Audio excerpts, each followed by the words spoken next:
2 పెద్ద వ్యాసాలు రాశాడు. అవన్నీ నేను చదివాను. ఆయన స్టడీ చేశాడు. ఆయన మానసిక నిపుణులు ఆయన. ఆయన మంచి వ్యాసకర్త కూడా. 2 సంవత్సరాల క్రితం చనిపోయారు.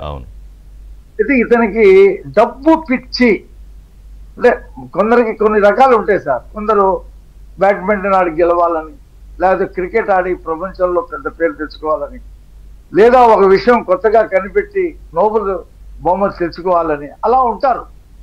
ఒక్కొక్కళ్ళు ఒక్కొక్క రంగంలో నిష్ణాతులై మనం పేరు తెచ్చుకోవాలనేటువంటి ఒక కాంక్ష ఉంటుందండి. లేదా నేను ఒక ప్రధానమంత్రి కావాలా, లేదా ముఖ్యమంత్రి కావాలా అనే కోరుకుంటే దానికోసం ఒక పద్ధతిలో వెళ్తారు. ఇతని మెయిన్ మనీ అండి, మనీ ఎక్వైర్. దానికోసం అధికారం కావాలండి. అధికారంలోకి రావటం ఎందుకు? డబ్బు సంపాదించడం కోసం. ఆ డబ్బు సంపాదించాలనేటువంటి పిచ్చిలో తల్లి లేదు, చెల్లి లేదు, ఎవరూ లేరు.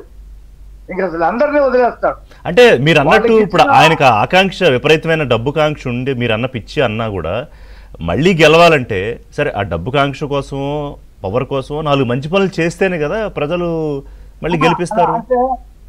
అంటే అతని మైండ్ సెట్ ఎలా ఉంటుందంటే ఆ సాఫ్ట్వేర్ కూడా మనం అబద్ధాలు చెప్పొచ్చాం, మళ్ళీ కొన్ని చెప్పాం, ఓడిపోయాం.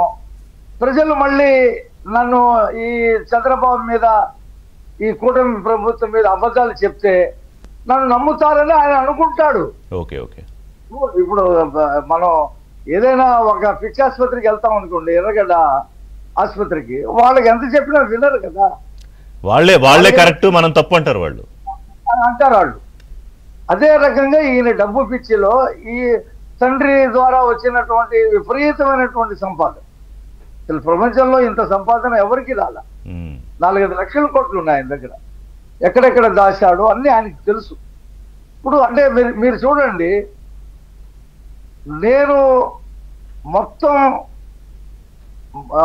షాపులన్నీ ఎత్తేసి, మందు షాపులన్నీ ఎత్తేసి అప్పుడే మీ దగ్గరకు ఓట్లు అడగడానికి వస్తాను అని బహిరంగంగా 100ల సార్లు పాదయాత్రలో చెప్పిన మనిషి, అదే లిక్కర్తో కొన్ని వేల కోట్ల రూపాయలు సంపాదన చేసి మళ్ళీ సిగ్గు లేకుండా మళ్ళీ మహిళల దగ్గరకు వచ్చి నా అక్కలారా, నా చెల్లిలారా అని చెప్పి మాట్లాడాడంటే అతను ఎంత విపరీతమైన మనస్తత్వం, ఎంత మోసగాడో మనకు అర్థమైపోయింది.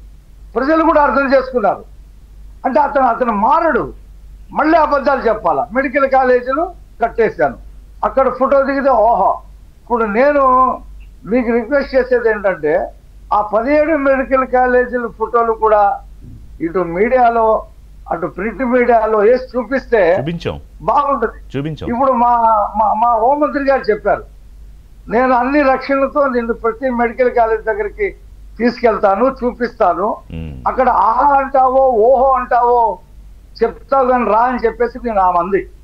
అంటే అతనికి తెలుసండి ఏ మెడికల్ కాలేజీలు కట్టారో, ఏ మెడికల్ కాలేజీలు కట్టలేదో తెలుసు.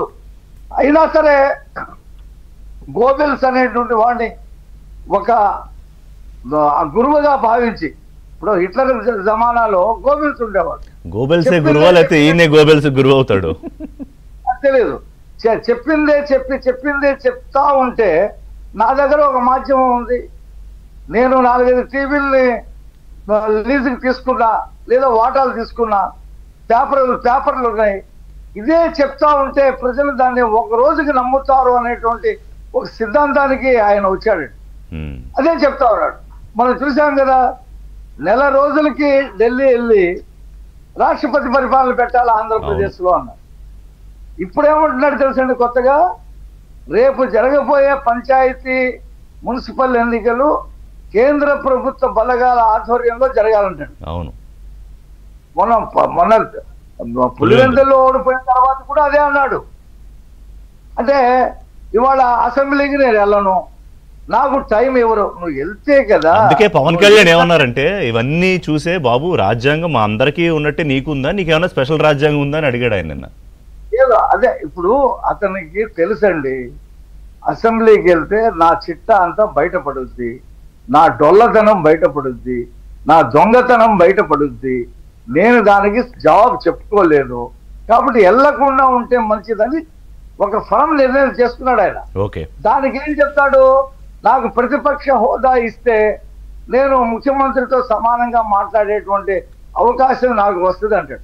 నువ్వు ఇచ్చావా చంద్రబాబు నాయుడు గారికి సమాన అవకాశం? నువ్వు ఆయన ప్రతిపక్ష పైగా నాయకుడు. ఇంకోటి ఆయన అలవోకగా దారుణమైన అబద్ధం మాట్లాడింది ఏంటంటే, అప్పుడు చంద్రబాబు డ్రామా చేసి పారిపోలేదా, అసలు మా వాళ్ళు ఏమన్నారని ఏమీ అనకుండానే హడావుడి చేశారంటే, అంటే అంత అలవోకగా అందరికీ ఓపెన్గా సాక్షి ఉంది, రికార్డ్స్ ఉన్నాయి, ఈ రోజు కూడా తీస్తే వాళ్ళు ఎంత దారుణంగా మాట్లాడారో.